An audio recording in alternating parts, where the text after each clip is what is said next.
Hi guys, it's me Rain and welcome to my YouTube channel.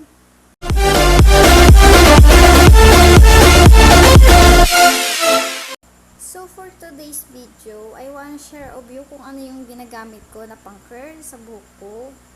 So hindi pa po to curl.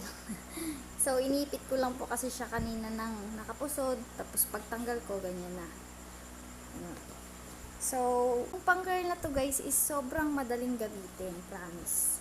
So, ito po pala siya. Nabili ko lang siya dyan sa may manggahan sa Divimark. Sa halagang 400 plus. Hindi na matandaan kung magkano halaga. So, ito. I-share ko sa inyo guys kung paano to gamitin. So, paano siya kadaling gamitin. Gaano kabilis. So, maganda tong gamitin sa mga pang-OOTD na biglaan, pang mabilisan. So, itatry na po natin siya. So, ganyan lang. Kuha lang kayo ng konti. Tapos,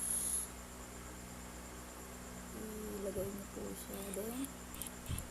Yan. Iikot na po yan ng kusa. Umiikot siya ng kusa. Oh no!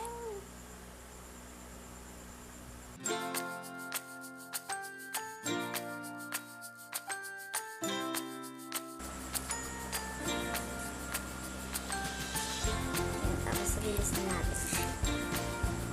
Wow! Diba? Sabi ko sa inyo oh. Dali niya gamitin. So, kuha tayo.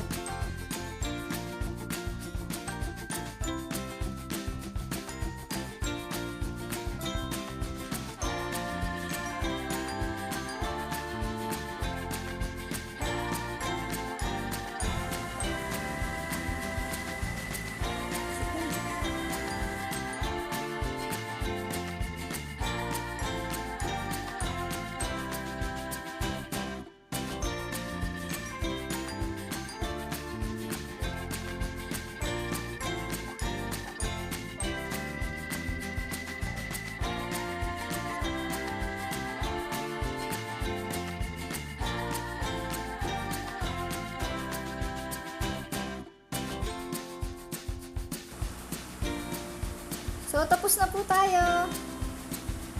Ganun lang siya kadali, diba?